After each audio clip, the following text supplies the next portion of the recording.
Finally. Okay. Welcome to the ChurchofMabus radio show. It's Friday night, 7:11 p.m. Central. You're listening to United Public Radio, 107.7 FM, New Orleans. We got Wham here with us tonight. Hey. And we got Michael Winkle with us, Michael D. Winkle. And the book is Michael D. Winkle and Beasts Beyond Belief. Beasts Beyond Belief. Sneaky werewolves, flying cats, and accidental apes. And I love books that collect, the encounters like that, because you can just find so much neat stuff in your book. And I've always enjoyed those kind of books. So it's kind of the ones I always go for, the ones that have different, encounter stories and stuff like that. And a lot of times I've had stuff happen to me. I can read other people's and be like, whoa, that's similar to mine. And it'll freak you out more. And so what got you started with all this, Michael? What got you on this road? The road of the weird. Well, when I was about 7 years old, they sent me across the street to get my little brother, who was playing with the people, our neighbors across the street. And I sat on the sofa while the mother looked around for the kids. They were running around everywhere. Back then, you could run up and down the neighborhood. Nobody cared. And they had a little paperback there. It was called Strangely Enough by Carol B. Colby. And it was full of little anecdotes that were supposedly true. And I flipped through it and I asked the mother, can I borrow this? And she said, we don't want it anymore. You can have it. So I read that. And I was a little stunned. I hadn't never known before that people actually reported ghosts for real. In fact, most of the stuff I'd never heard of before, like airships and people disappearing and spontaneous combustion. So that certainly changed my outlook right there. So definitely. Was it down the road, I guess? Did paranormal come up? Does that ever come up a lot where you're at now with the native around you and everything where you're at? Does it come up a lot? Not really. I just heard once or twice when there was a company dinner and a few people were telling weird things that happened to them. But, most of the time just doesn't really come up. So, a lot of mundane things there. Mundane business. Yeah. Just like any other business. And I know on Skinwalker Ranch, those shows now, a lot of natives have come forward talking more openly about these subjects and the different stuff that they've always been taught not to really talk about. And there's been some interesting stories from that kind of, from the Skinwalker Ranch situations. But, well, I always love the werewolf and dogman stuff. What can you tell us about that from your book? Werewolves. That's a great place to start. I guess the sneaky werewolf chapter was good. I started after about 1995. I decided to write a werewolf novel, and I wanted to refer to some real cases. And I started looking, for personal cases, and I almost got zipped. There was the Bray Road Beast and a couple of others, and that was almost it. But after the Bray Road Beast has just started snowballed. And like now there's hundreds of reports and podcasts and books about dogmen. And usually the authors are careful to make a distinction between dogmen and werewolves, which are people who turn into wolves. But I started looking back at the old werewolf legends, and I noticed something that kept happening over and over. It's like they would see the werewolf and it would attack people and they would run away and the villagers would chase it with pitchforks and torches and stuff. And it would suddenly disappear near the cabin of some old man. And their instant conclusion was that the old man was a werewolf and he ran home and turned back into a human. And so they go in and drag him out and kill him or burn him at the stake or something like that. And I noticed that a lot. And if you took out that last part, it's almost like all the modern dogman reports that they'll chase it or see it and suddenly it'll just disappear somewhere, somehow. eluding the humans. But for the most part, no one assumes that somebody turned into a werewolf. They go lynch them. But I thought, what if they were doing that on purpose? Like leading a crowd that's chasing them to someone's house and then disappearing however they disappear or elude humans. I said, that'd be a dirty trick. So that was my little take. What kind of novel were you writing? Just one about werewolves and it morphed into this, or a fiction one? Oh, I've written a trilogy, but it's just sitting there. And I've gotten into the habit, I'll research something and write a nonfiction article or two about it. And then it'll spark off like a story or a novella or a book. And I'll write that too. So a lot like what happened with the Roanoke colony. I bought 2 books about the Roanoke colony about 1985. And for like 30 years, it just sat there on the shelf.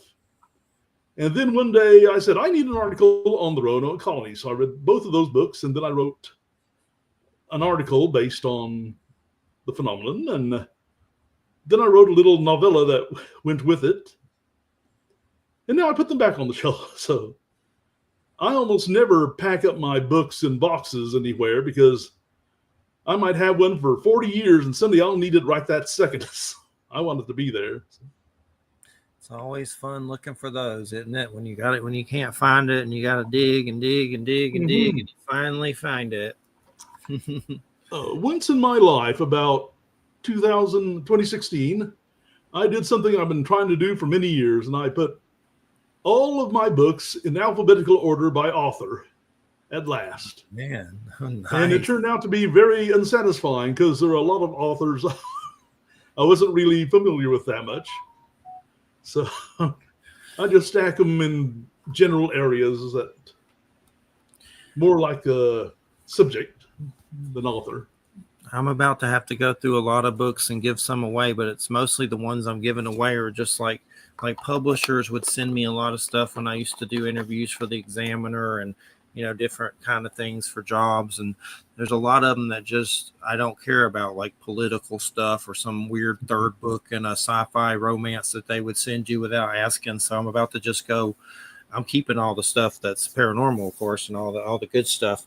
But there's a lot of weird stuff, like they'll send you the 4th book in some dumb series you never heard of. And I'm just going to give it to one of those boxes at the park where people can get free books and try to keep that loaded up, at least do some good with it. So people are reading, so it'll help at least on some level. But I know me and Christine have been watching a lot of footage from different things on YouTube of like supposed footage that's been caught on trail cams and stuff like that. And I don't believe all of it's real, but I certainly think some of it is. And at one point, me and her saw a strange wolf-like creature on the side of the road that may have been humanoid. That was kind of strange when we were going by with our car, and we saw it, and it was kind of white and gold and weird. And I don't know what it was, but it was definitely strange, maybe some kind of cryptid. But one thing that's weird is when you watch some of those trail cam videos and stuff, you know, obviously some of them are fake, but there are some where the same creature or same ghost shows up at multiple different people's security cameras on different shows. And I don't know if there's a hoax template somewhere, or is this thing really showing up and it's traveling? Like there's one where it looks like an Asian younger girl ghost goes by a table when they're eating dinner, and they don't see it when they're there, but later they check their footage and there it is. And there's a lot of stuff like that where they don't see it initially, but when you get home and look at it, it's in your footage. But this same apparition or whatever it is, I've seen it show up in different people's videos on different shows. And I'm like, is this thing traveling around, or is there an army of them? Or there's just so many different ways to look at it. And I'm always paranoid and use discernment and skeptical of any of those shows like that. But you know, footage on a show on TV or whatever. But I think some of them are real, but it's hard to know what's what anymore. Especially with that new artificial intelligence. Yeah. Creating their little footage for them. And And there's that now. So I mean, they can like do anything. So you can't trust anything anymore at all. And so have you had any paranormal experiences, or do you want to have them? Have you ever had any? Well, there's just been a handful in my life that, well, if I tilt it long enough, it sounds paranormal. I guess the strangest thing that ever happened when I was about 6 or 7 years old at my grandparents' house in Eufaula, Oklahoma. But it wasn't my grandparents' house. My grandmother took us to visit this woman who lived out in the country, and she just had this little country house by this dirt road and a huge front yard, and there were like dozens of little baby chicks that just hatched. And instead of going in to meet the people, which I didn't want to anyway when I was 6 years old, I just chased the little chickies around the yard. And they were faster than I was. And it was almost like they were leading me out to the road because they would interfere with each other and I would chase them instead. And I got out to the road, and this is it's just a dirt road, had trees lining more or less each side. But mostly you could see just the cow pasture stretching out for miles. And suddenly I heard this incredibly weird cackling laugh. And I saw a show on Walt Disney. It was called The Scarecrow of Romney Marsh. And if you ever heard the song for that show, it ends with a very similar cackling, horrible laugh. Huh.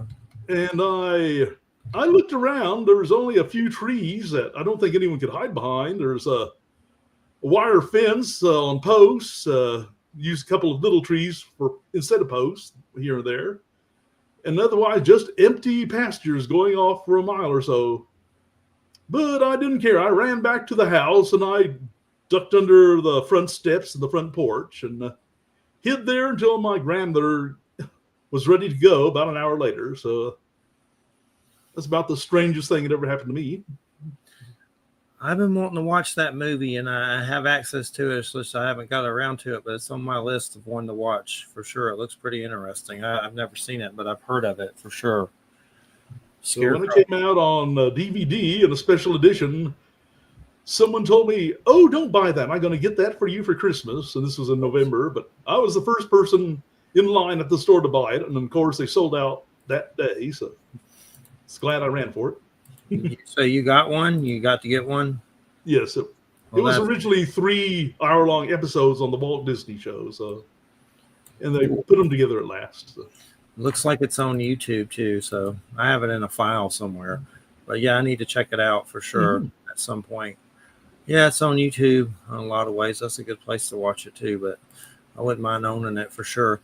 But the publisher for Beasts Beyond Belief, Sneaky Werewolves, Flying Cats, and Accidental Apes, UncleBearPublishing.com. Everybody check out UncleBearPublishing.com. And what's you got stuff, you got over 200 stories in here. And I see a Cherokee tale of Uktena, a great snake as large around as a tree trunk with horns on its head. What's that story? Do you remember it to tell us a little bit about it? Well, it's basically like the Cherokee version of a dragon story.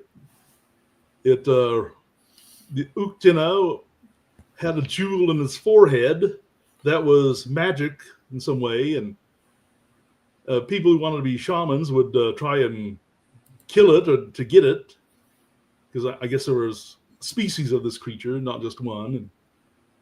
And of course, unfortunately, if it got a good look at you, you would be frozen and pretty much doomed. And I remember the description of it like an inchworm chasing a hunter around a hill, and that sounded pretty weird for a 40-foot long snake thing. And there have been basically just a few stories about someone who either succeeded or failed at killing one and getting the magic stone. And that was, in my book, it's a chapter on the carbuncle, which is sort of a series of mythical creatures that have some sort of magic rock or stone or crystal in their forehead. So, and that was a Native American version. I know there's stories like the horned dragons and thunderbirds in native lore, and there's some similar stuff I think in like India and stuff like that. It's some fascinating stuff for sure. The folklore from natives. Is there any other native stuff you remember, folklore or anything in the book that you can recall? I'm cheating and looking at it. Okay. Yeah, it's okay. Just take your time. And I'm looking through the keywords and everything. And I love the Cherokee story. It's interesting about the jewel in the head. And I swear there's something I saw not too long ago, some movie or something that had something similar like that. Can't remember what it was. So I know there's I think it might have been a native movie called Dreamkeeper that had 2 parts. That was pretty good. It had a lot of folklore in it. Had the trickster in it and coyote and stuff. Really good. But let's see. Seem to have less Native American stuff in this book than I would have thought. But I mean, it's hard to remember everything that's in every book because I have hundreds of files and half-made articles. Yeah, I understand. What about Bat Squatch? Was that one that's easy to find info on? That's kind of an elusive cryptid. That's kind of one that doesn't come up very often. Well, there's really one original Bat Squatch story from Washington State, and had basically one major witness. But after that, I saw other stories that said, "Oh, Bat Squatch seen," and it would read something crazy like a Rodan-sized monster scooping up a oil tanker and carrying it off. But apparently there have been a few winged creatures in general that might be Bat Squatch. It's interesting. It's a Bigfoot basically with bat wings. Bigfoots are pretty big, so it's got to be some special wings if it's flying around with those jokers for sure. It's interesting though. We've had Ken Gerhardt on. He's got a book that's pretty good, Flying Humanoids, that has some Bat Squatch stuff in it. The flying humanoid stuff definitely gets really creepy on many different levels. You think you're safe on the top floor, but here's thump on the roof. So what could that be? Yeah. And so what are some stories that you remember that that maybe you want to share with us, some of your favorites?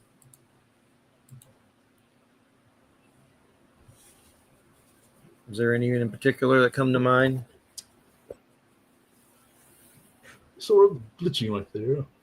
Well, I always like the Hexham head story, which of course is the 2 carved heads found in these people's garden in England.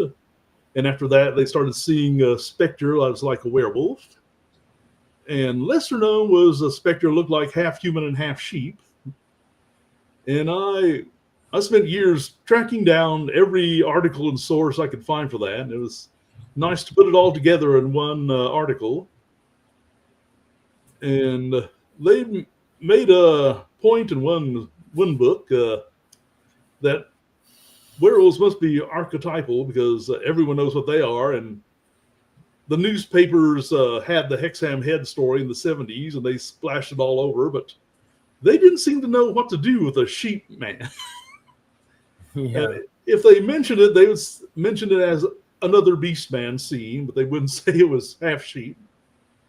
You know, I seem embarrassed by it. So a lot of the accounts don't even mention that. But people who have interviewed the actual witnesses, no, she definitely said it looked like a sheep standing on its hind legs with human-like legs. But there was a werewolf-like thing too. And I noticed you bring up the Garuda. A friend of ours, Andrew Colvin, thinks there's some ties with that, and the Mothman, and has a lot of info about that. It's interesting how these different cultures have these beings in their mythology or lore or text or whatever, and they kind of pop up in different belief systems, and that's kind of like a weird validation, that there's these things possibly, exist. They're showing up in different belief systems from people that don't even know each other, like the Garuda, and some similarities, Thunderbird and the horned serpent, and a lot of the mythology with the dwarfs, and then you got the native little people and things like that. So these things pop up in different ways, in so many different ways that are very fascinating. Yep. I think as far back as Charles Fort noticed that if a culture believes in giants, it will also believe in the little people, almost invariably. So, yeah, for sure. And like we're in the middle and up here and down there. Do you remember anything about the alien visitors stealing people's dogs? That's a weird one. That's one of your keyword ones. Well, aliens took an interest in kidnapping people's dogs. Goodness. Well, they were tired of mutilating sheep. They want something else. Well, some different. There's always been this little nugget. Well, books like The Humanoids. I think it was Charles Bowen who wrote that.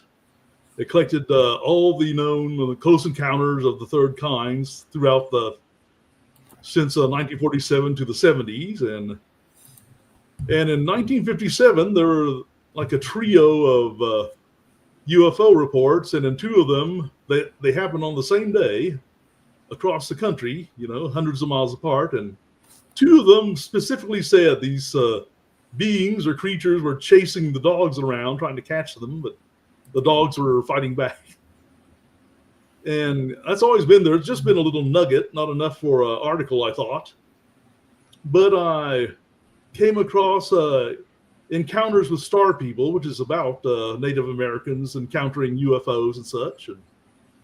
And there is quite a long chapter on this old Lakota man who lived near the Canadian border, and how he came across this very thin silver-suited person who was standing by a strange object. And this silver-suited man was very intrigued by his dog. And the old Lakota man would have him, roll over, fetch sticks and stuff like that. He seemed even more astonished. And somehow communicated, I don't know, telepathically or how, but that he wanted to take the dog with him because it was unlike any creature he'd ever seen before. And of course, the old man refused. Uh-oh. But 2 years later, the old man died at about 90 years old. And the dog would just lie on his grave and not want to move. And the author of the book went to the funeral, and the old man's granddaughter said, "We're going to let him stay there for the night. We're going to come back tomorrow and take him with us. Let him mourn the old man." But when they came back the next day, the dog was gone and he was never seen again. So I guess the alien might have finally taken him. What Arthur was that? That sounds like an interesting book. Is it already? I can think of her middle and last name, Six Killer Clark. Yeah, that's who I thought. We've had her on the show. That's who I figured it was. I was just checking. Yeah, she's been on before. She's a fascinating lady, for sure. Mm-hmm. It's a good. I'd good have to book. get some more of her books. Yeah. What, you have the Native American one with Star People Encounters? It's called Encounters with the Star People. I think it was the first one she did. Do you know that book right now is worth like $200 for some weird reason? I started noticing that when Amazon started up years ago. What is the deal with that? They need to make some more of those. Like, they need to print out some more of those. These paperback books that I got rid of once, and I wanted them back now, and people were charging $300 on Amazon. I said, I know. I guess not. I hate when that happens. But I'd wait a couple of years, and the same book would be there for like $3.95. Okay. Yeah. I had that happen with her book, and of course I started digging, looking for it everywhere, freaking out, making sure it wasn't harmed, but it was okay, thank goodness. I thought this book was still in print at the bookstore, but it's weird. I don't know whatever happened to Anomalous. I don't even know if Anomalous Press is around. I used to interview a lot of their authors and stuff, but I don't know if they're even still kicking. They may not be. That might be why they haven't reprinted it. I don't know. But yeah, she's a great one. She's got some other ones.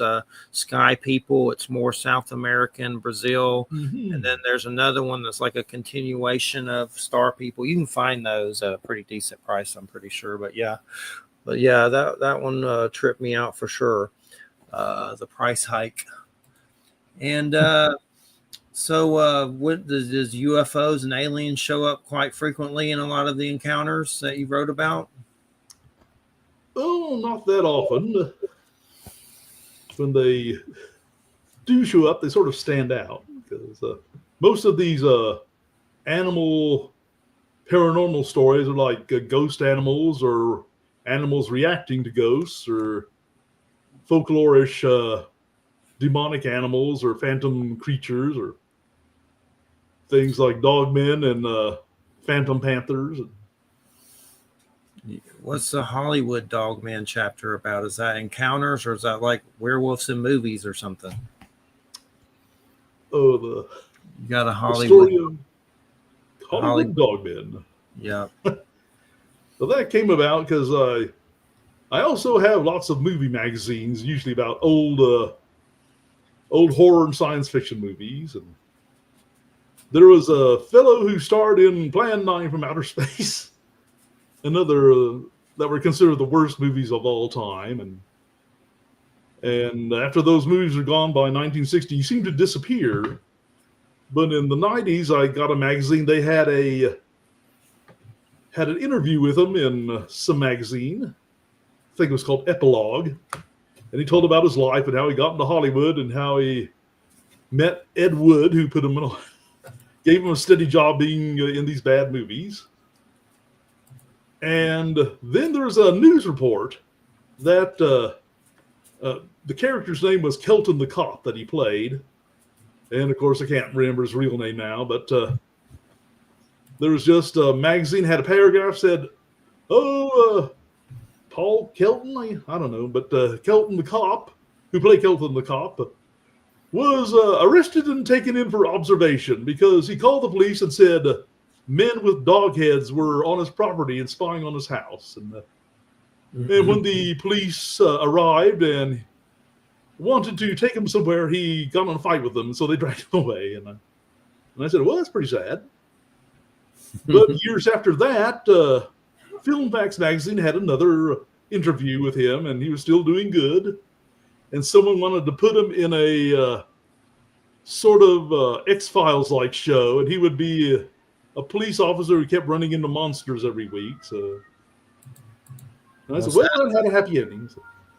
That sounds like Kolchak, sort of. That's what I compared it to. Are you familiar with Kolchak? Oh, that's my favorite TV show. Yeah, I was rewatching those recently. They're kind of funny to watch, but I still love them. They're good. For back then, I'm like, wow, I can't believe that was on there back then. They're good, though. Yeah, those are the classics. There's some good books and comics, too, that revolve around it that are pretty good, that they've kind of continued some of the stories and stuff of Kolchak, the Night Stalker. But, yeah, there was the crazy one of, like, a zombie running around, and they, like, hung it. And I was like, wow, that was deep. But, yeah, those are good. I've been watching a lot of those horror hosts lately. Swinguli, you know who that is? The little dude that wears the top hat. And he comes on here on Me TV. But I really love that stuff because it's kind of a dying breed. Those guys are relics, like Elvira. I grew up watching Elvira as a kid. Like I was on regular TV. It's hard to believe that I just watched that on regular TV as a kid. Elvira and her boobs on regular TV. But yeah, he's we got Me TV, and I've been watching and Christine have been watching Swinguli. I always have trouble saying his name. I think I'm saying it right. But there's another weird one that we found by accident on PBS, and it's so weird. It's called Nightmare Theater, and it comes on at like 11:30 Central late at night, and it's a dude with devil horns and a dude with a wrestling mask and a dude dressed up as a wolf, and they show like really old cheesy movies, and it's really weird. You're like, you can't believe it's on PBS. Like, you're like, what the hell is this? Never heard of that one. Yeah, look it up. It's weird. It's been around a long time. But Nightmare Theater. But yeah, the book's really great. Where and that's let's see, unclebearpublishing.com. Everybody check out unclebearpublishing.com. Is that the best place to get it, or is Amazon? Is it I've seen it on Amazon. But, nice. So I guess you can go there. Yep, Amazon. You can check it out there. Or Uncle Bear. So. Yep, for sure. And what did you used to do? What did you used to do? You were a library assistant, a bookkeeper. I was everything except what my father wanted me to be, which is an accountant, and that was too boring. Oh man, that's a rough one. To him, there was no other job except accountancy. But I had my favorite job was right after I got out of college. I was working for the city service company, which is part of an oil company, and I worked in their, I guess, technical library. And apparently all these oil men out in the fields across the world would need articles from science magazines or geology maps or something, and I would find them in the library and Xerox them and mail them out to, I don't know, Vietnam, Hawaii, and all sorts of places. And I got to work with all the Xerox machines, which mean I would bring rare books from the library in and copy them while I was there and take them home. And I'd have a copy. But after 3 years, city service company was bought out, and they let 400 people go, and I was one of them. So, and after that, it's just been kind of a spotty thing. All these different little jobs I had. Whenever I could, I would work in a library, usually a college library. But every person connected with library work told me you had to get a like a master's degree in library science. And there was like only one college that did that, had one of those within the tri-state area. So I drove up there, visited them, and they said, it'll cost $15,000. And I said, well, maybe later. Never quite got back to that, but of course, if I could, I would support myself writing, but it's kind of rare to make that much. I'm checking out your site. It's what, fantasyworldproject.com? Yeah. Oh, you got some stuff going on here. You've been around the blog, extinction events. Those are my Amazon Kindle. I tried that for a while, and I'd get maybe $35 for the novel I put up there, then they'd sort of fade away. So, but they're still there. And Dragonfly Woman, Followers of the Grave. That's my Amelia Earhart novel. Definitely. What's the Lauren Coleman thing about Mothman? Are you in that, or did you just put that there just because you like it or something? Well, I made my own little web page called the Mothman Annotations after that movie came out with Richard Gere. Yeah. And had all the notes I made over the years from all the sources about the Mothman. And I decided to annotate John Keel's book since it was kind of popular at that moment. So I had a long pages of stuff with like notes for every page. And Lauren Coleman offered to put it in his book, one of his new books coming out. Said, sure. And we never talked money, but no, I didn't care. I mean, I put it on the internet for anyone in the world to look at. So that's cool. That's it's a little gig to get your writing out. But yeah, I know, as you said, I'm still not sure why poor Mothy is evil incarnate. I don't know if I agree with that either, that he's evil. It seems more like a harbinger of a warning, like, this bridge might fall, or some kind of like he's warning people. I'd like to think he's a superhero, but maybe a little weird. I don't know. Of course, he's a little weird. He's Mothman, but I don't know if I say he's evil incarnate, though. I'm pushing it a little far. When I first read the Mothman prophecies, I first heard of Mothman in one of John Keel's earlier books, which is Strange Creatures from Time and Space. And the Mothman prophecies came out 5 years later. And when I read that, I was a little puzzled at why people decided he was a harbinger. There are all sorts of weird things going on in the Point Pleasant area. There's UFOs and strange lights and the Grinning Man and Men in Black and a couple of Bigfoot-like creatures. And I don't know why Mothman was supposed to be the harbinger, maybe because he could fly and everyone would see him. But Yeah. Well, the main thing is like he was around the bridge, and then the bridge happened, and I don't know. Maybe he's prophetic, like warning, like trying to warn people. I don't know, but plus there's a lot of weird military stuff there, and God knows what that might have drawn there. No one knows really. It was definitely a fascinating cryptid, one of the most fascinating ones for sure.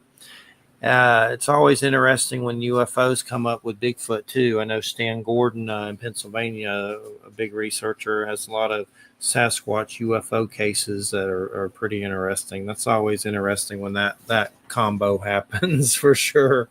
When you get Bigfoot and UFOs together in one nice TV dinner. Yeah, I always liked the window theory, which suggested that there's something about the area itself, and multiple strange things just sort of happened there. Aside from being in the window area, they may not necessarily have anything to do with each other, like a poltergeist in somebody's barn and a hairy Sasquatch that the farmer saw in 1960 down by the woods, and UFO that flew over last night.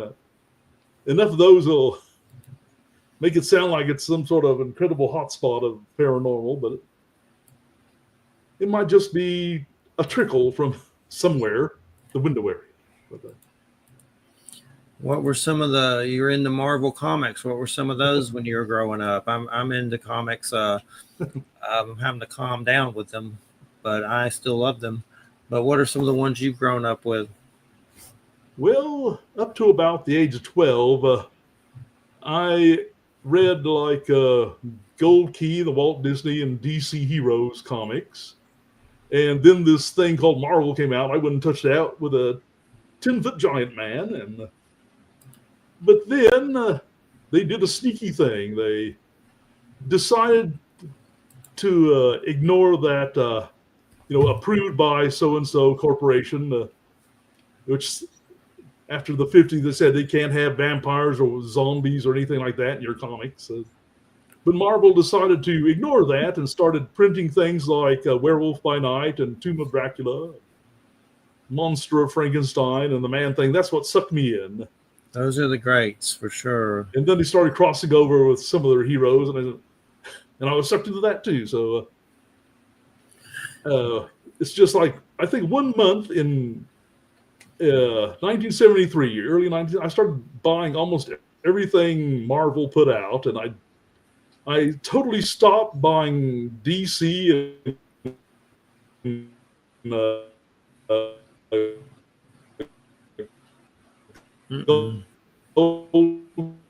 Key and Charlton, and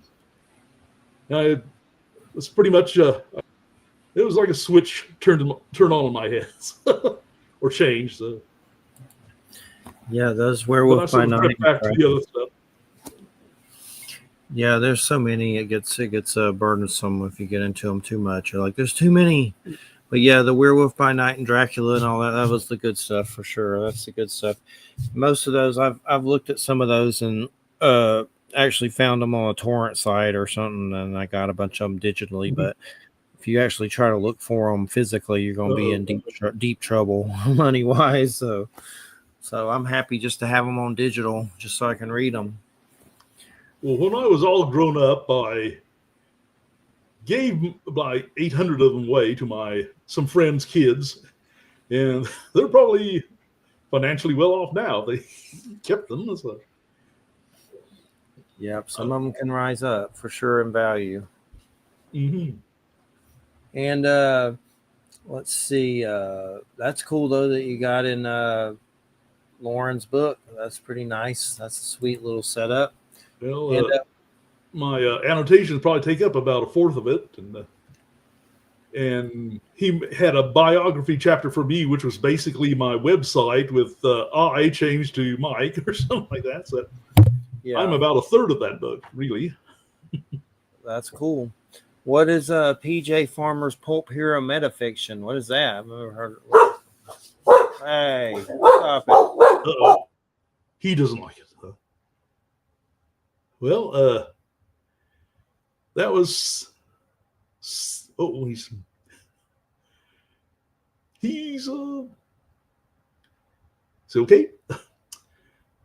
Well, Yeah, it's fine. It was just dogs being stupid. But well, yeah, I'm reading it in your bio. PJ Farmer's Pulp Hero Metafiction. well, Philip is a farmer, was a science fiction writer, started in the 50s. And starting in the 1970s, he started writing these stories where I don't know how he got away with it, but he would have characters like the Shadow and Doc Savage and Tarzan and Sherlock Holmes, and they would cross over. And he wrote biographies of the characters and found references in different stories that seemed to connect with each other. Like their last names would be the same. And he just made this entire multiverse that was all of these characters from fiction and how they fit on this huge family tree. And I found it fascinating because I would write little stories like that myself and have crossovers. And I always dreamed of having writing stories set in a Victorian type world, had characters from Jules Verne and H.G. Wells and H. Rider Haggard and all these people, meeting each other. So it was right up my alley at the age of 15 or so. And like he's written and published several novel-length books on the subject.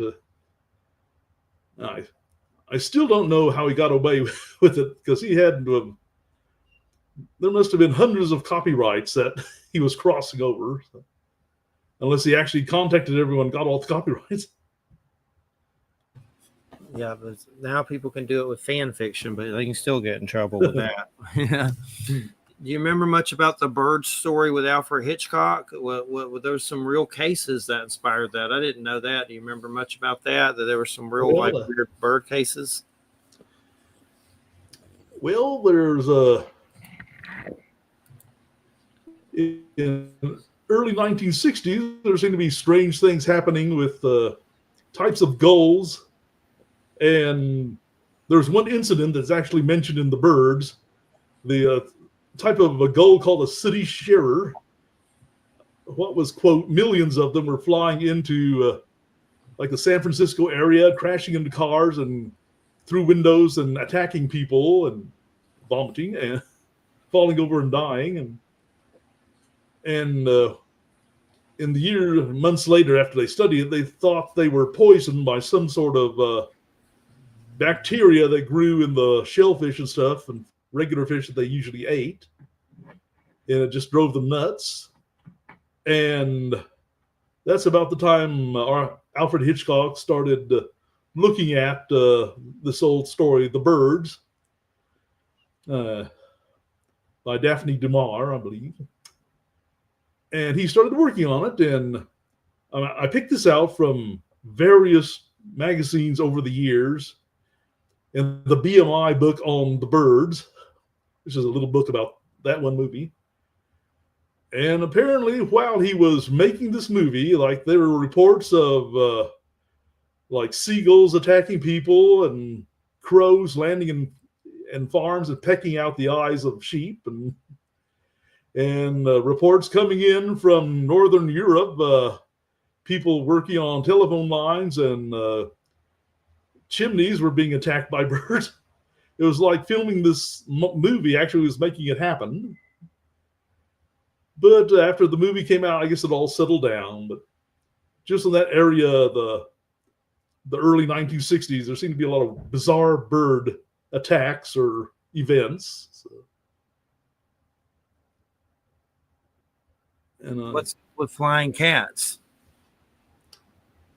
Well, there's been lots of reports of winged cats, which could fly or maybe not fly, but they've tried to blame that usually on like this disease that they get in their skin that makes their skin stretch out to the point it looks like they have dragging wings, and some people have gone so far to say that, oh, there must be some muscle going with those wings to make them wiggle a little bit.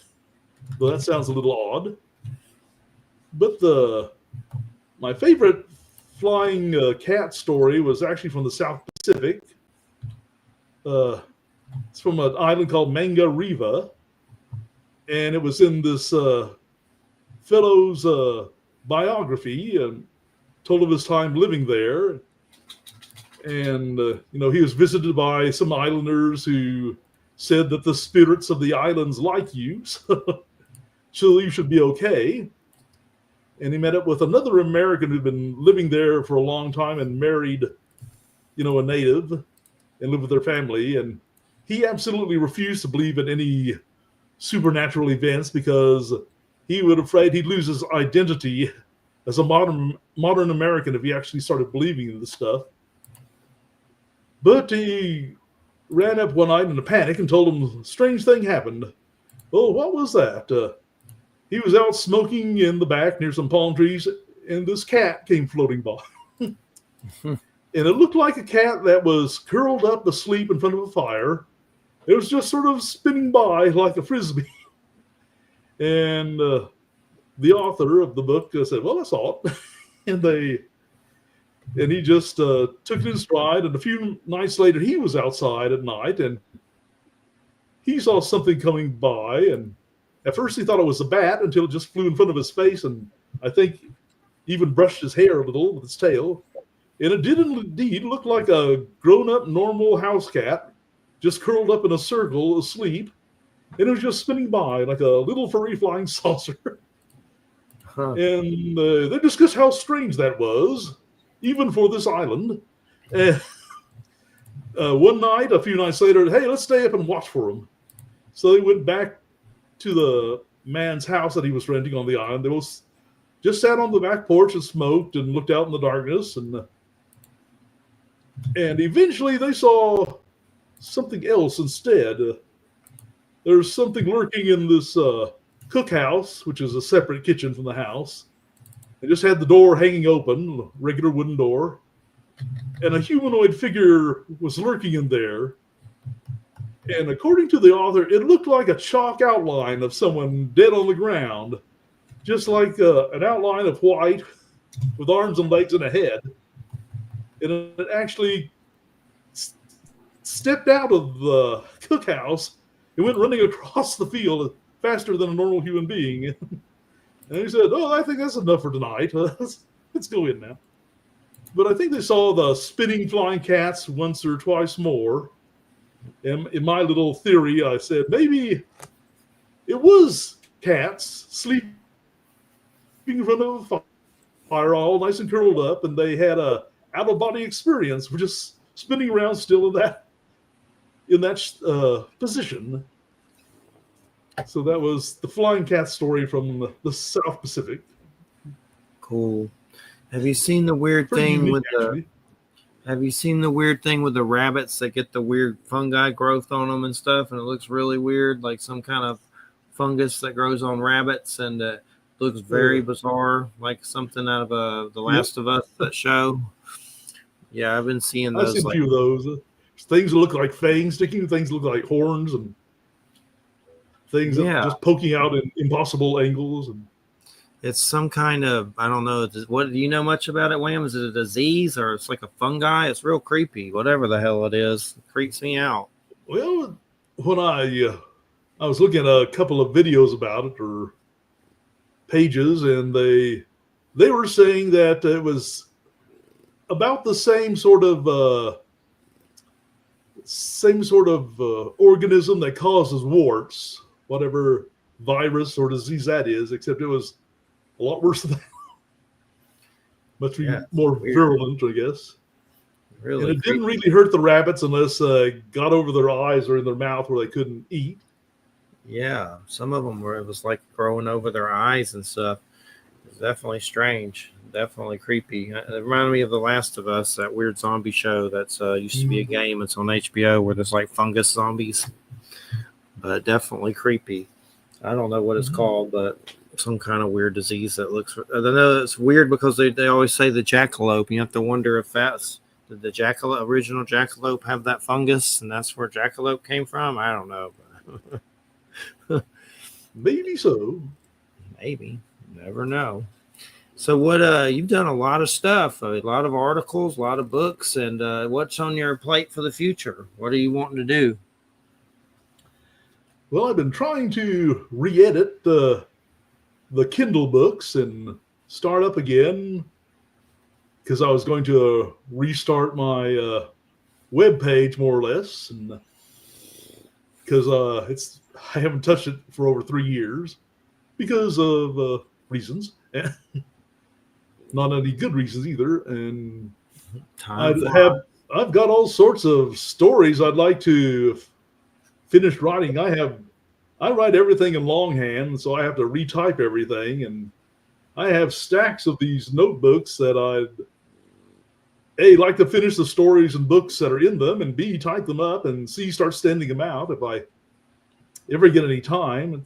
It's an hour to get to work and 9 hours at work and an hour to get home from work, and I'll watch a few videos and then I'll just fall asleep and wake up. It's time to go to work again. So. Yeah, that's the bad part. I wrote some books. It's hard, and I haven't done it in a long time. Maybe 1 year I'll kick back into gear, but it seems like it's years away from that point. That's for sure. But in the mailroom, that's sounds interesting. Well, when that COVID hit, they were advertising for people for the mailroom because the Creek Nation was offering $2,000 to aid for COVID for all members of the Muskogee Creek Nation. And suddenly hundreds and thousands of people suddenly discovered they were part Muskogee Indian. And so they started applying to become a member of the Creek Muskogee tribe. And they had, just buckets of mail were coming in now with all these people's information. And it all had to be scanned and all had to be collated and labeled, and they hired 3 people, including me, and 2 of them quit after about 1 day. And they asked why. I said it was too boring. They really couldn't stand that job, and I said I'm okay with it. It's almost like looking through all my books over here. So I got that job because I was the only one who really wanted it. And I know Wallace Wagner, a guy that's been on about UFOs. He was a mailman and had his first UFO encounter when he was out dropping off mail and saw a weird UFO. That's what started all his UFO weirdness, is a mailman UFO encounter. Well, I guess if you're out delivering mail, you might see the sky more often, see something. Yeah. You ever had any UFO stuff come up, like real stuff?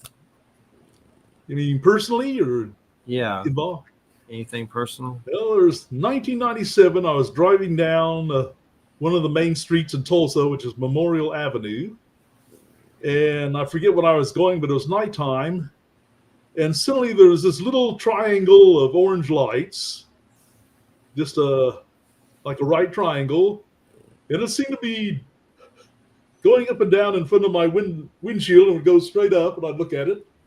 And I said, oh boy, now I can write a UFO report. And I watched it for a while, and it would go down like this, and up like this, and down like this, as it was going down Memorial also.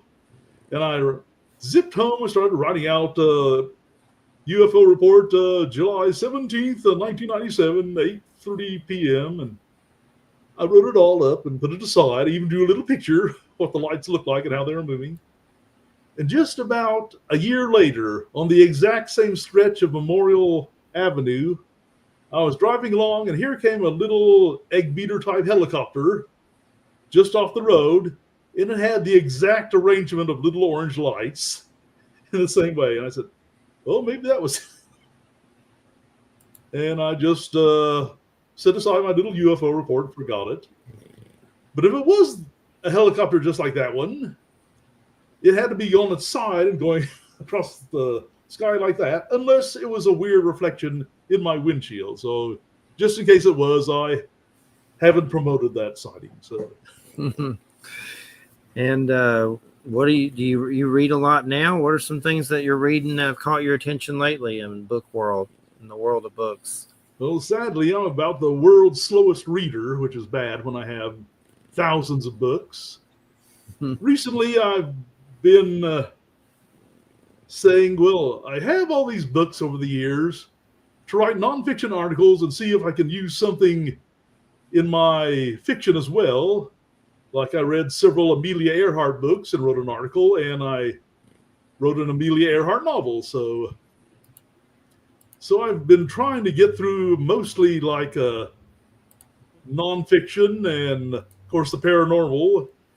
And that's why I'm, I sort of specialize in first-person reports now, and because they're the raw material. And this time I'm making sure to make notes, write down what page things are on, and when I finish with the book, I put it in this box in the back room, because I'll pick up a book randomly and say, did I read this?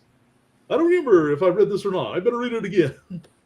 And that keeps me from reading new stuff. So show us the book, if you will, on camera so everybody can see the cover and everything. Oh. Beast Beyond Belief. It looks good. Looks really good. This slumped over thing in the front. Stinky Werewolves, Flying Cats, and Accidental Apes. Illustrated by Mel White. It's really good. Mel White is a comic book artist, and somehow they got her to write a new picture for every chapter in this book, and I was just stunned. So that was pretty fancy, I thought. Looks good. It's a great book. We appreciate it. And what's your website? And then, of course, we got UncleBearPublishing.com for everybody. Make sure you check out UncleBearPublishing.com. And what's your website? Well, it's just www.fantasyworldproject.com. That's just one word. But in a few months, I may be changing it to update it. I found out the company that was hosting my webpage has gone out of business.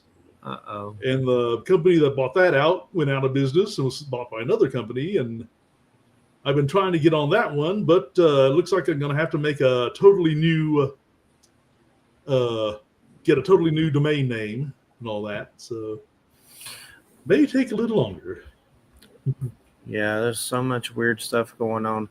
One of the books I'm looking forward to checking out, I have coming. Luckily, I looked up and have the publisher sending me. It's a new book about Stephen King's The Stand. It's like an anthology of a bunch of different authors doing stories from that book. It's got Christopher Golden, Brian Keene. There's a bunch of Joe R. Lansdale, who we've had on the show. He did a story, but basically they're pulling from the original Stephen King The Stand and making like little chapters or different stories in it. It's an anthology, So I'm looking forward to that. And but we appreciate it so much. A great show. Thank you so much for coming on, and thank you. Well, thank you for letting me come on. It's been a pleasure. It's been a pleasure. Giving me my second experience on the podcast. Well, you did a great job. You did a really good job, and I think people will check out the book. It's a good book. If anybody likes cryptid stories and strange stories and paranormal and strange things and werewolves, check it out, because we got that bad moon rising. But we appreciate it, Michael. Thanks to Kevin Heil and UncleBearPublishing.com, and we appreciate it. Thank you so much, Michael. Have a good weekend. Thank you. Maybe I'll be back on someday. Yeah, well, keep in touch. Let us know. And Kevin's supposed to be hooking us up with that furry book. Got some furries in here. All right, take care. All right, everybody. You're listening to United Public Radio 107.7 FM New Orleans. And I don't know what the heck we're going to do. I'm dead. I got stung by a yellow jacket. Yeah, it got that's me. what you were saying. It got me. I was outside and suddenly I got my shoulder blade stung under my shirt. So somehow, I don't even know how it got under my, and I pulled my shirt off freaking out. And there it was under my shirt getting me. It was a planned attack. But Wow. it sucked. But I still feel it. But it could have been worse. But I've always had weird things when they get hurt by insects. I react weird. So we put Benadryl and stuff on it and all that. But not pleasant for sure. They said it could last 5 to 10 days, like whatever. I'm okay, but I still feel a little weird from it. From a yeller jacket. So look at you, been catching up on the South Park. Oh, I haven't been because I don't have time. I How mean, did you know it's about like, the Satan baby?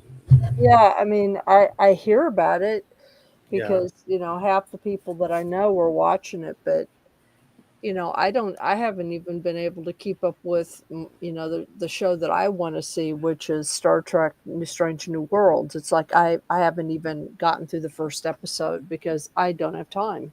I literally don't have time. Yeah. I work, I'm like your guest here. I work, if you count the commute, 10 hours a day and during the week. And then I try to go to the gym. I have to do chores at home, and then I go to bed. I have to wake up at 5 in the morning, so I have to be in bed by no Ugh. later than 10. And Ugh. so so that leaves me like no time to do anything at all. So, on the weekends, I don't even want to touch my computer. So, because I'm on the computer like, 7, 8 hours a day. So, you know, You still go to the haunted gym? Is that where you go to the haunted gym to do yeah, your? yeah. The haunted gym right now is yeah, it's I still go there. It is the place we're trying to figure out a day in October, a weekend in October when we can go and do something because the gym itself might, the building itself might be sold soon. So we're trying to, and then we might lose access to it. So we're trying to, you know, figure something out quickly here. It's just a matter of whether I can put together, a team in short order and do it like over a, like on a, over a Saturday night. Excuse me. um, you know, it's that we're thinking about doing it like maybe Columbus Day weekend or something. Y'all gonna do like paranormal stuff, like equipment, or what are y'all Yeah, gonna do? well, it's something simple, not anything too complicated. One of the guys who might be joining us is a sound engineer for NBC. So, I mean, that's what he does for his living for, an NBC affiliate in New Jersey. So, he has sound equipment that he could bring. And some of the phenomena there are definitely sound based. They're some are visual and some's audio. So and when we showed him some visual video of some of the phenomena that the cameras picked up. In fact, some stuff fairly recently, as recently just a couple months ago. When he watched it, he was able to detect some interesting audio effects that were not. I mean, that the microphone of the cameras picked up that you can't really hear this, normal volume. It's kind of like it's almost like it's whatever is too high pitched or too low pitched for humans to really hear that well, but the microphone picked it up. So there's interesting things happening there. Right now, the property is embroiled in a series of lawsuits. So we'll see what happens with it. um, have an interesting history. The gym's in a lawsuit. Or the property that the gym is on. Oh, okay. I mean, obviously not itself, but the people who own the gym were attempting to sell the gym. Well, didn't y'all find some back history on what used to be there or anything yet? Well, the back history concerned the people who had originally built the building, and the first owner of the building and his son, and it just had to do with what their habits around the building were and how attached they were to the building. There were some things that people were experiencing that seemed to mimic the way in which the original owner and builder of the building and then his son sort of operated around the building. Like, for example, they would the guy who was the son, after he got a hold of the building, one of the things he would do is he was always curious about the different businesses that would rent in the building, which are generally sort of in the first floor. The first floor have been businesses for the most part. The second floor have been largely apartments. And so what he would do is he would look in the windows and check out, like what was going on in the businesses. And several people have reported, and I talked about this in Mysterious Beauty, seeing an image of someone looking in the window materializing, like in the window itself, and during the daylight hours. I mean, not even at night, so it was almost a semi-solid figure. And a lot of the events around there that people have experienced seem to be kind of, sort of like mischievous, not dangerous or scary necessarily, but mischievous. And this guy was known for being kind of a prankster. So that's part of it.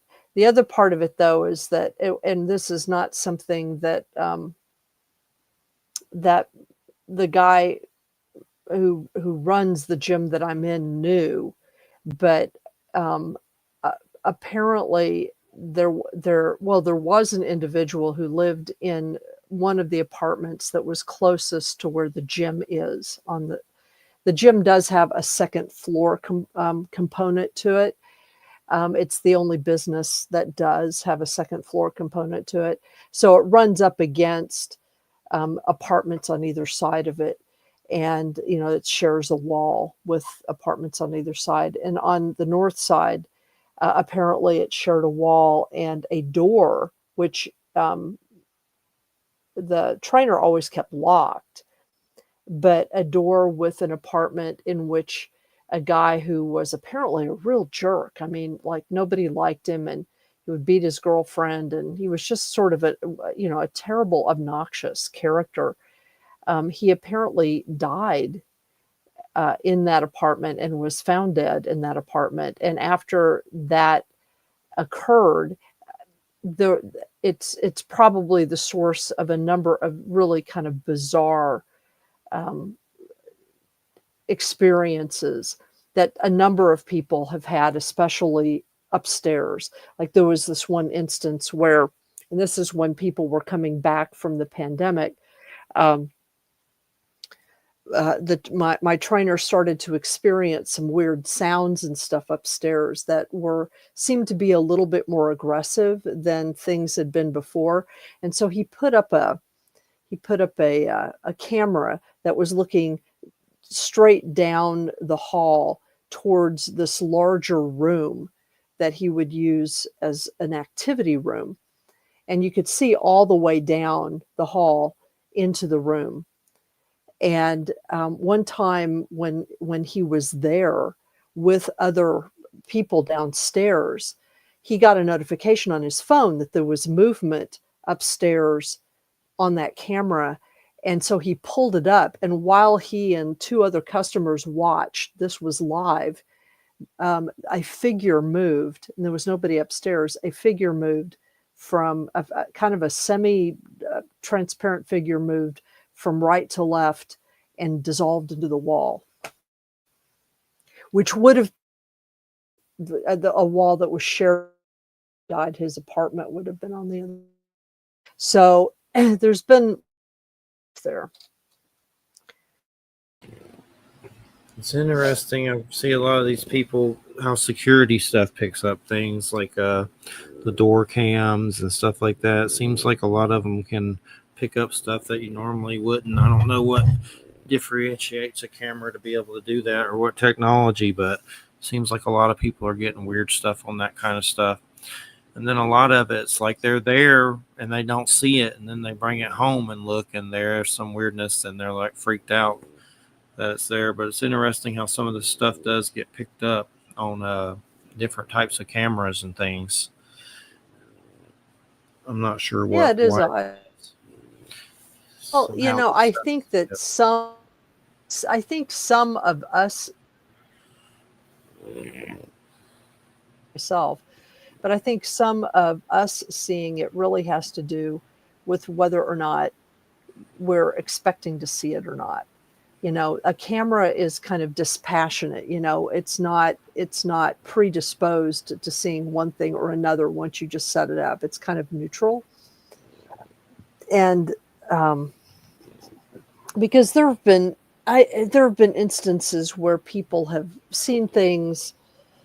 And I have seen things or haven't seen things because I just didn't expect it. But then again, it's like, I don't know. It was kind of like that weird thermal image that appeared that again is in my book that I've told the story of a number of times. But that was a thermal camera, and it was picking up a thermal image of something that was like literally right in front of me and another person, and we couldn't physically see it with our eyes. We couldn't, but a thermal imaging camera could pick up this little sort of shape that was moving around and bobbing, and you know, it kind of came out of a stump and then moved along the ground. It was very odd, you know. I mean, and I don't know what that was, but you know, camera that was a particular type of camera. That wasn't like a normal CCTV camera.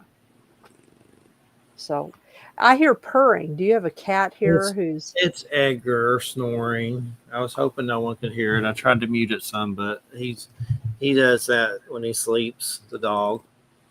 Yeah. You can't sleep without. It's very annoying when you're trying to watch a TV show and he's on the couch like, dude, come on. But he's asleep and he purrs like a cat. There he is. Oh, God, he's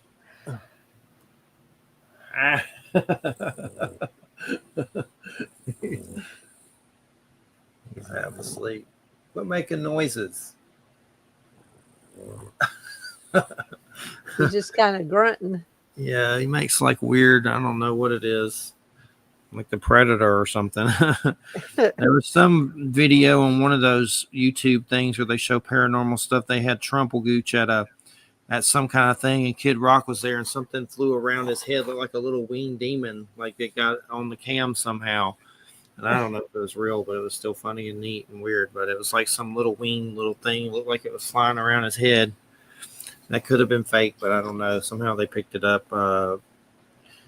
picking up weird anomalies around Trumpelgooch. Not surprising.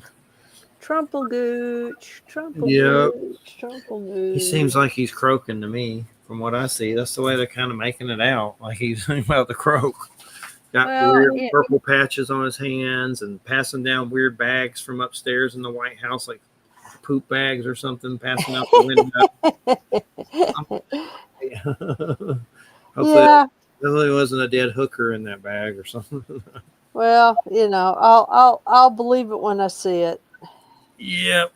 And then they got clones, probably. That's the sad part, because once, I've said this before, once on Fox News, they showed a dude at a gas station dressed like a redneck, and it looked just like Trump, but it wasn't. It was like a dude that looked just like him. So that's all they got to do is just get that dude. And if he croaks, just wheel him in there. And then there's a dude that was on South Park when they shot the Trump tiny alien penis scene. There's real photos from when they did all that shoot, and it's a dude that looks just like Trump, and it's fat dude that looks just like Trump.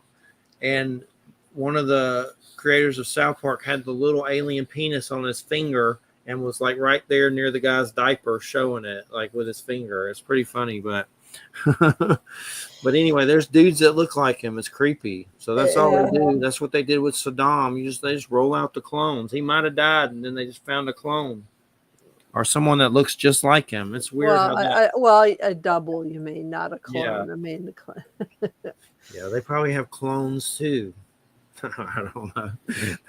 I don't think they have clones. That's what they act like. That's what the right wing people do with those weird death lists of like Adam Sandler's at Gitmo. Hillary was executed at Gitmo, and they pass around this weird list that's lies of people that are dead. And that's what they say that. And I'm like, well, why are they still alive then? Oh, it's a clone. So somewhere they have a clone of all these people in a warehouse they have access to, like Blade Runner. Yeah, I will say things are getting stranger and stranger, and I've just decided that, I'm just going to keep on with my truth, because my truth worked for 60 years and it's still working, and people can be freaking if they want to, but I'm good, Something happened with AI. Like, it's like everything's run by AI now. Like, you even try to write PayPal or whoever, it's like AI. When did that happen? Like, I mean, you mean the chat bots? Yeah. It's like everywhere's AI now. So something happened. I think it took over and we just don't even know it or something. It didn't. I mean, our fascination with it took over. It becoming a fad took over. Now they're attacking Melania, saying she used AI to write her speech. They're attacking Tim Burton and Lady Gaga, saying that he used AI for some new video, but they actually proved that they did not use AI for that. So, but now everybody's AI paranoid about everything. But who's coming up? Michael Hacker next week. Oh, yay! It'll be fun to talk to him. In the book, there's some book. And we can talk to him about AI, because Amazon wants to replace readers with AI. What? Yeah, they want to give people the option of, if they just want to pick AI to read. I don't think they've done it yet, but if they want to pick AI to read their book, that will make it a lot faster. You know what I mean? You just feed their book into AI, and then it, and to me, so it's like, obviously that's a threat to people like Michael, to their job, to their livelihood. Yeah, I want to bring it up. His book is Forbidden Science 6, The Journals of Jacques Vallée. Nice. He sent me an audio book of it, but I haven't listened to it yet. But I'm not sure if it's like the 6th book in that. It sounds like it. Forbidden Science 6. It sounds like part 6. Yeah. There are six volumes in it so far. And then, but they're all Jacques Vallée or just certain ones? I don't know. I have to look it up. No. Forbidden Knowledge is all Vallée. Those are his journals. Okay. Let me find the name of it again to make sure I said it right. I know he sent it to me. I tried to join Audible, and then next thing you know, I'm adding all these free things, and I'm like, oh, this is free. And then when you stop paying, they take all the free things away from you. Yeah, exactly. It's like, what? But I may do it again sometime. But I have a lot of cool stuff on here. I know, from Andy and all kinds of stuff on here. A lot of horror. He just sent, his other Forbidden. It's called Forbidden Science 6, Scattered Castles, The Journals of Jacques Vallée. Right, exactly. And then says Jacques Vallée realizes why the highly classified project he joined 2 years earlier will never solve the many-dimensional mystery it investigates. That insight into UFO phenomenon leads him into a deeper independent field exploration of cases in Brazil and Argentina, Europe, and Russia. And the other book is Osculum Infame, Osculum Infame, Infame, and Other Dark Embraces, a collection of short stories ranging from horror to dark fantasy. All the stories herein share the mouth-watering carnal expectation of a dark embrace, a thrilling and forbidden kiss. Ooh, what is this? That promises to shred moral constraints and open the path to a new life of acceptance. Wow. But those are the two books we'll be talking about. But I'm interested in hearing some Jacques Vallée stuff. It's not, we don't often get to, we talk about him, but we don't really get deep into it. So it'll be good to get deep into some of that stuff and hear some of the actual cases and stuff like that. Deep into it. Huh? Deep into it. Deep into it. Wear protection. We're getting deep into it. Yeah. I still want to know about the Skinwalker Ranch stuff he did, but he signed a waiver or whatever, so we'll never know. Yeah. Well, a DNR. Yeah, hanging out with old Bigelow. Do not resuscitate, not DNR. What is it? A non-disclosure clause, a DNC, an NDC, non-disclosure clause, or non-disclosure contract. Yeah. We've been DNR is do not resuscitate, which kind of fits. Do not resuscitate. Do not resuscitate this rumor. Well, this information. The story supposedly that they keep showing on Beyond Skinwalker Ranch is that Bigelow had some kind of entity appear to him that told him to leave, and he basically was invited to meet whoever these beings are at a private location. And it sounds like he chickened out and kind of like just buried everything. And then that one of the episodes they're basically digging up this area. It's just like filled with like vehicles and like someone just got the hell out of there and buried everything. So I just, and I've talked to someone else that there's some truth to that story about why he left, but it's just kind of weird that he went that far and some weird apparition just said, get out. And then he runs like a puss toot and runs away. But what's so weird during that episode, they had a camera going in the room that it happened and they picked up something like a shadow figure on the video that was there that they thought may be the same entity. But just kind of hard to believe you go that deep into it, and then that's what's going to make you, puss toot out of all of it. Some entity telling you to leave. That's just like a shadow. Leave. I'd be like, F you, bro. And then supposedly it invited him to meet at the actual like a meeting with him and whoever the entities were, and he, I guess, sounds like he chickened out or something. I've heard that from several people, so it's just kind of weird. Yeah, who knows? I have no idea. Me neither. It's a mystery to me. Oh, crappy billionaire space tyrants. Who needs them? He seems like a dick to me. Like he knows stuff and he just, doesn't care if anybody else knows. That's what pisses me off. These new people that run all that stuff, they don't seem like they care. They want to know, and they seem like, I don't trust them, but they seem more like they got more balls than him anyway. For sure. But, oh, goodness. I need to watch the new Strange New Worlds. I haven't watched that. I saw they're doing, that's a Voyager game. I thought it was a show. They're doing some Voyager video game or something like that. But, oh, man. I was trying to find that weird, let's see if I can find it. There was some strange footage that was these people that run like I don't know if it's like a camping channel on YouTube had a weird UFO. I mean, not UFO, a weird just paranormal thing happened that was very strange. Here it is. Let's see if I can try to. Let me mess with it and see if I can get the footage going. It's pretty weird. Where is it? I have the video, but I'm trying to find the actual. Okay, there we go.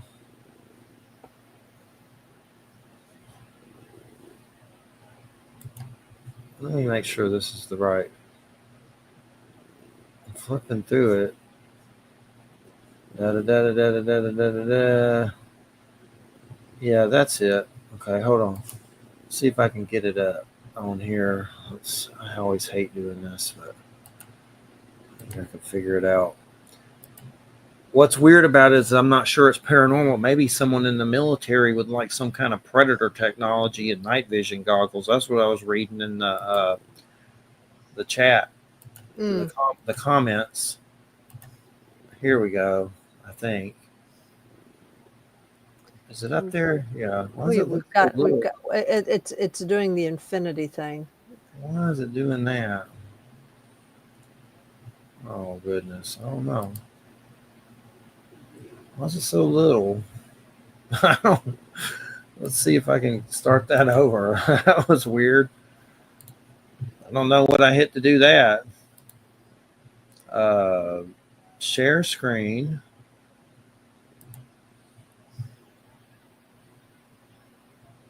Wait, window.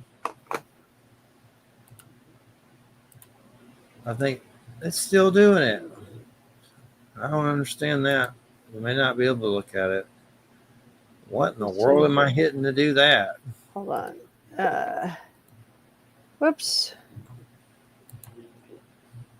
Let me turn that on. Oh, that ain't gonna work. Let's see. Share screen. Yeah, share. I've never had the entire. Wait, there's that entire screen.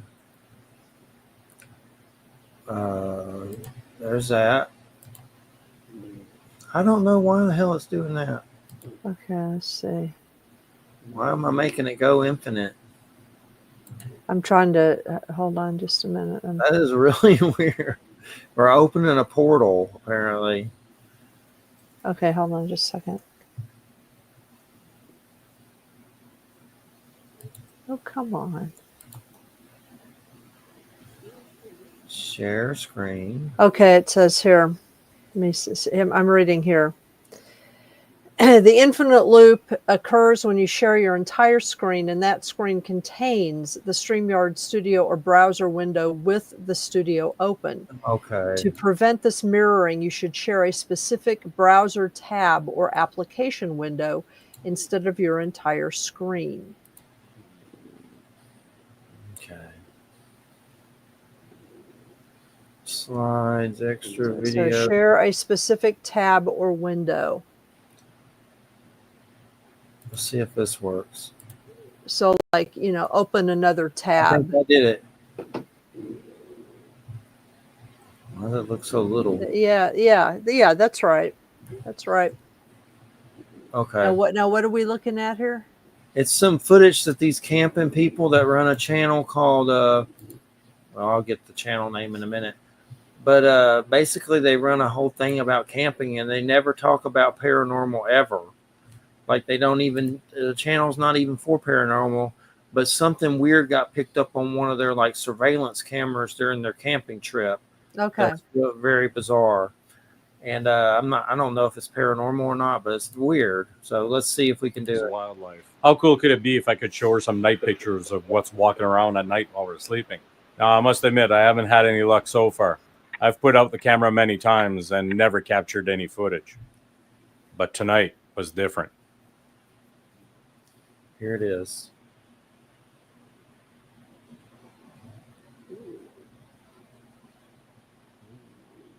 Oh, whoa. Oh my God. Look, it's translucent.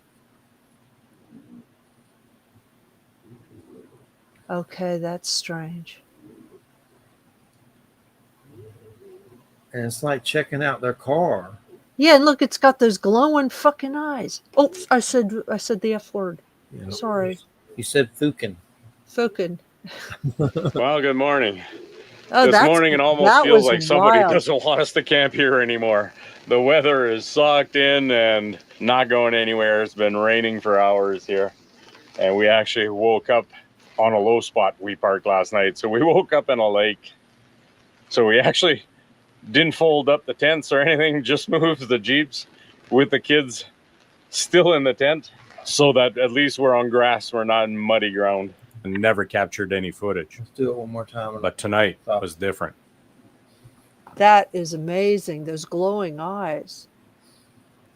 Someone was saying they thought it was someone with like some kind of stealth technology with night vision, which it could be paranormal. I don't know, but weird to think that it might be like military hanging around out in the woods with weird predator technology, which I wouldn't rule it out, but I'm not saying that's what it is because obviously I don't know. But it's definitely weird. When then it comes up to the camera, it's like it knows the camera's there.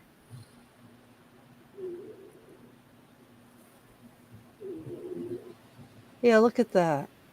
Very strange. That is very odd. That's creepy.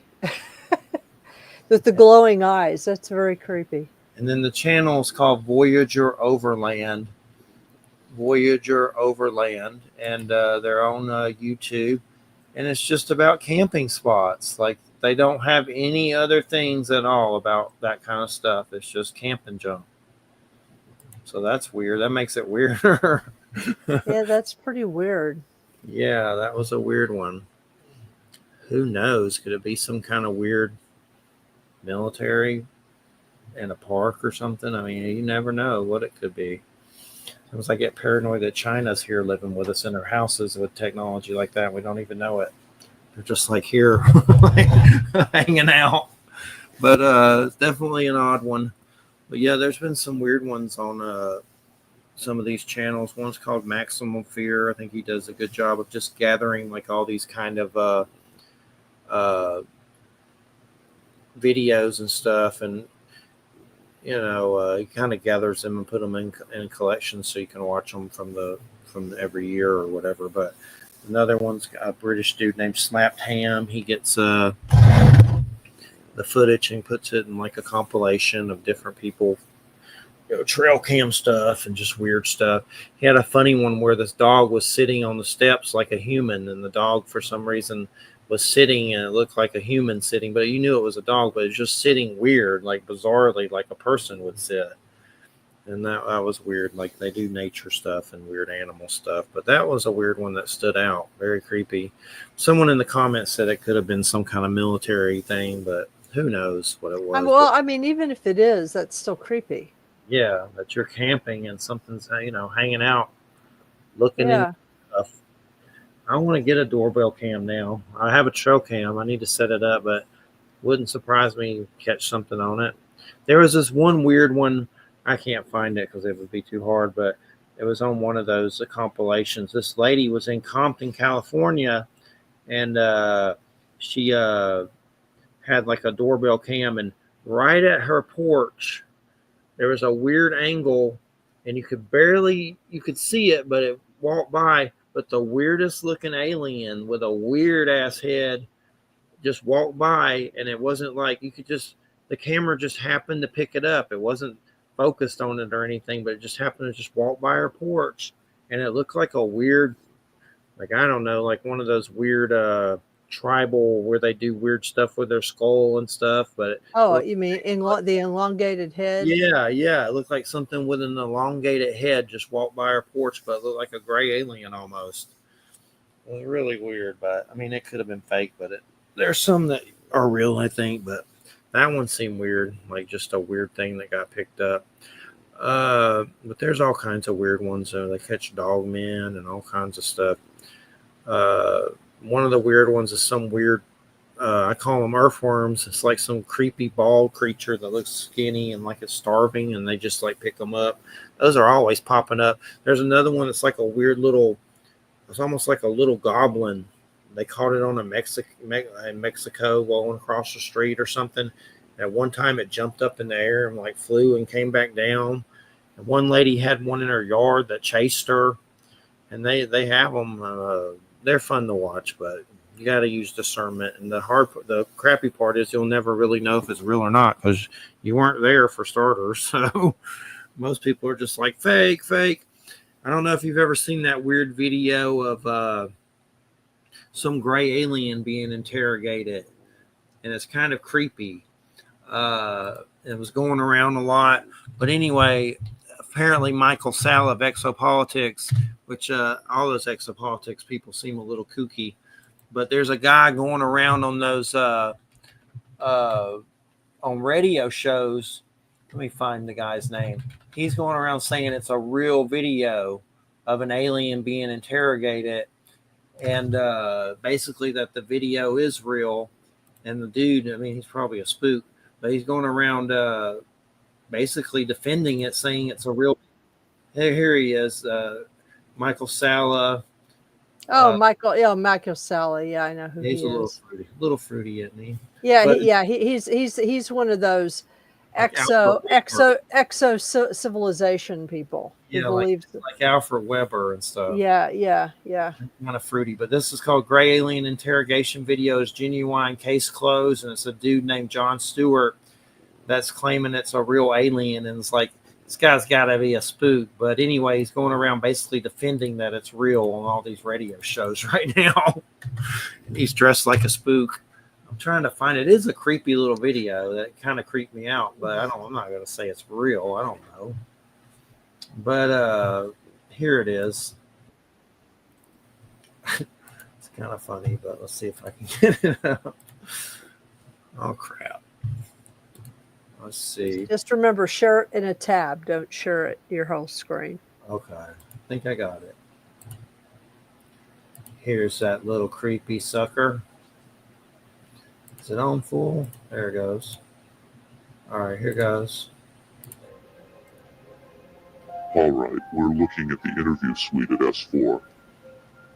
It's kept dark for the comfort of the aliens. The figure who is just barely visible in the left foreground is the telepath, and behind the camera is a raked seating area for observers. Although in this case, I believe the only other person present was a military aide. The alien is seated behind a glass That partition voice. in a biocontainment I area. know, it's distorted. Maintained at It's only like 2. biosafety level 2, the lowest designation. That's primarily for the protection of the aliens, not us. The theory is that if they were going to infect us with an alien bug, it would have happened 50 years ago. In fact, all the indications are the aliens eliminated microbial and viral life from their own ecosystem long ago. They aren't susceptible to our diseases directly, but it has been shown that microbes can reproduce and form colonies within their respiratory systems, which tends to exacerbate the debilities they seem to suffer anyway in our environment. In fact, you can see here the alien is beginning to flag. The interview was not going well. The telepath was trying to clarify some points from a previous interview, but he wasn't receiving coherent responses. As you can see, the being is in real distress. I can't see that. I see it as a puppet. At this point, the telepath is sending out a message to the medical staff. He's trying to communicate with the alien, but he's getting no response. It's that Stan Romanek alien.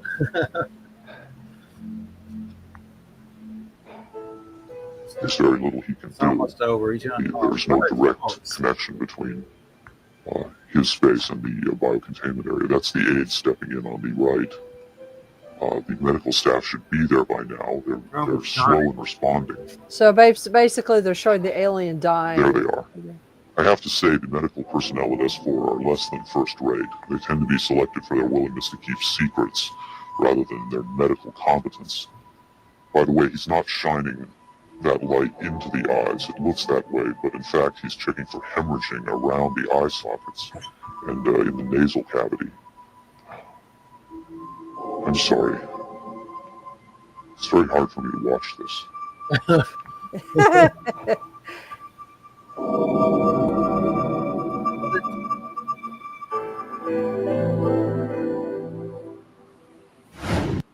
I guess not. There's another one of it somewhere. That is just plain silly. That is just plain silly. Silly. It's funny, but imagine this dude going on shows like defending it as real. That's weird. Like a spook. It's pretty weird. Of course, he's doing the Michael Sala show. Yeah, he's pretty weird. Pretty I remember weird the stuff. only Michael Sala I ever watched was Kawani on there. That was it. That's the only time I've ever watched a full show. Was when Kawani was on there. But he's got some guy named JP that comes on the show that claims there's ant people in Florida that gave him a sacred tree seed that does weird stuff. And he's like a military black ops and writes all these books. JP's his name, and he met the ant people down in Florida. You met the ant people down in Florida. The ant folks, I guess the ones from native lore or whatever, they live down here apparently, I guess. And they have I'm sorry, that's so weird. Secret treaty oil. Some kind of seed that they have that's magical that they gave him. Of course, the guy is like wears a disguise or something. Yeah, exopolitics. My God. Yeah, I know. It's like I'm so tired. It's so boring. Yeah, It's just really boring. I made fun of Obama time traveling to Mars, and Alfred Weber said I was a secret Satanist for the Dark Cabal. A secret Satanist. And then him and I forget the other guy, the time traveler Basago dude, and Laura Eisenhower, they like blacklisted me because I didn't agree that Obama traveled to Mars in a time machine, which I didn't really care. I made fun of it more, but I used to prank call Andrew Basago, and I told him I was him from the future and I was trying to contact him. This is you from the future. Oh, he got mad. Andrew Basago got mad because I posted some meme on Facebook about dildos, and he saw it. I don't remember what it was. Probably like some comic or something, like one of those funny memes of a drawing, or I don't remember, but something to do with dildos. And he wrote me, and Guy was going to like ambush him on the show. It wasn't going to be a pleasant interview, but I guess the aliens helped him avoid us. But anyway, he told me, I can't do your show. I saw something about dildos on your wall. What about the children? Children aren't supposed to be watching this show. That was even creepier, though. What about the children? Oh, children. You let your kids sit up and listen to this. Yeah, that guy ran for president, and of course, nothing happened at all with it. But he tried to be president. Andrew Basago, time traveler. But anyway, everybody, we got about 2 minutes. You're listening to United Public Radio 107.7 FM New Orleans. Next week's Michael Hacker. We're going to be talking about Jacques Vallée. Secret Journals. And then Michael Kowalski. That's a Bigfoot book by the Jim Willis, the guy who departed before his Afterlife show. And that's the 19th. And then I'm still scheduling, but that's who's coming up in the next few weeks. So make sure you check out ChurchofMabusRadio.com. It'll go to our Facebook group. You can go to ChurchofMabusRadio.com, and it'll take you straight there. We'll see you next Friday. Thanks, Wham, and thanks, Kevin, and thanks, Michael. Everybody have a good weekend. I want to watch the rest of Wednesday. Got a new Uncle Fester, digging the Uncle Fester. Nice. Tim Burton, so it's pretty good. But all right, everybody have a good weekend. Good night. Good night.